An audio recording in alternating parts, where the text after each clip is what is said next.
Hello, my name is Milagro Rocha, and this week I will be the discussion leader for week 11. Um, this is going to cover discussion number 10 and chapter number 7, which is titled Profoundly Multicultural Questions. And in this chapter, Nieto unravels some issues related to the misunderstanding or the obvious inequalities, rather, as it relates to improper implementation of multicultural education.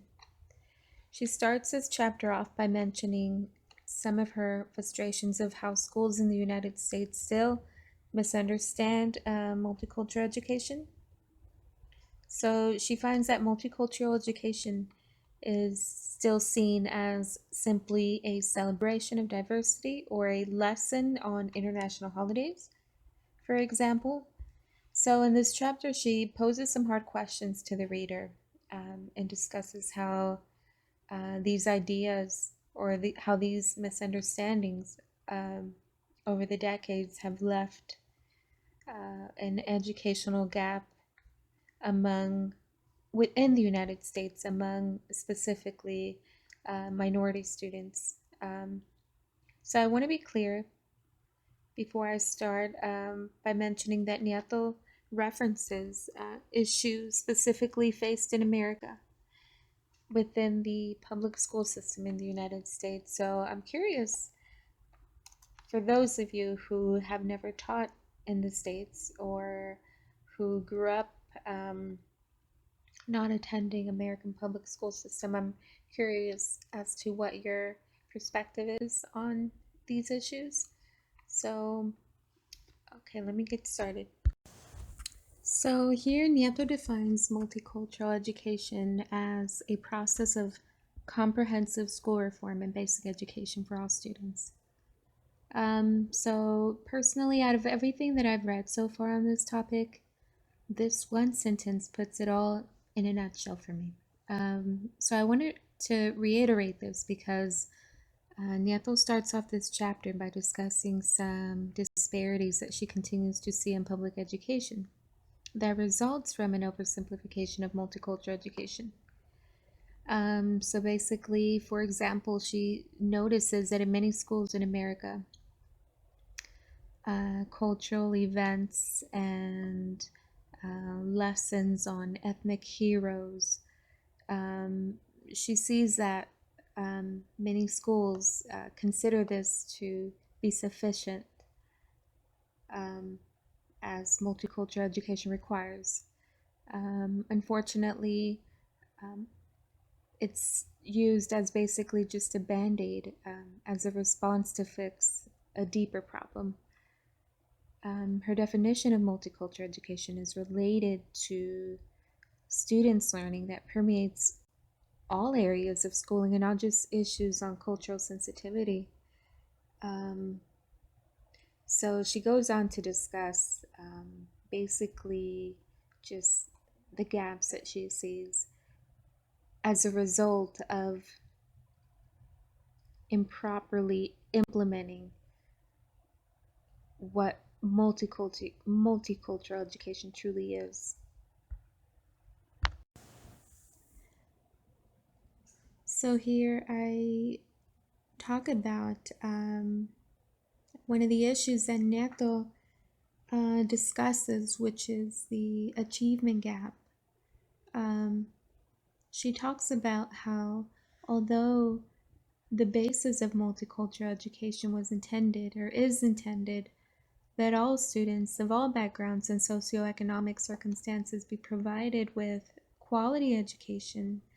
Unfortunately, very little progress has been made to close that widening gap that has become so evident in the American public school system. She mentions here that since 1988, the achievement gap between white and minority students continues to grow, and some of the reasons for such disparities are sociopolitical as well as school policies and practices. So, one issue that Nieto discusses throughout this chapter is in regards to teacher quality and its effect on student success, failure, and their link to social justice and education. Teachers who work in poor urban schools tend to have less experience and less preparation than those who serve primarily white and middle class schools. In addition to teacher training and experience, another issue that Nieto covers is in regards to teacher race. She mentions the importance for school districts to hire not only teachers but also administrators and curriculum coordinators of diverse backgrounds. So she talks about how um, statistically, teachers and staff of color have greater potential at promoting student success, specifically among African American and Hispanic students. But in addition to race, a study done by Zirkle in 2002 found that a role model in a student's life of similar race and gender students often results in student achievement. Students were more invested in their education when having a relatable role model in terms of race and gender. And despite studies that have been done to show the effects of teacher influence, whether it be race or gender experience, further studies have been done which found that teachers who care about, who mentor and guide their students have made the largest impact on students' lives despite students' social, political, and economic challenges that they face. Um, so the influence of a caring adult can definitely be a bridge to future success. In slide 5, I briefly discuss the parts of the book, or the part of the book in chapter 7, which covers school financing and its uneven distribution. So, according to Nieto, how education is paid for throughout the United States has much to do with student race, ethnicity, and social class. Um, Although each district does have its own budget, schools are often funded with property tax money. So those students who are from wealthier neighborhoods will have better funding for school with greater resources. Um, and most students who live in rural or urban neighborhoods will most likely attend schools with less funding and a smaller budget for resources.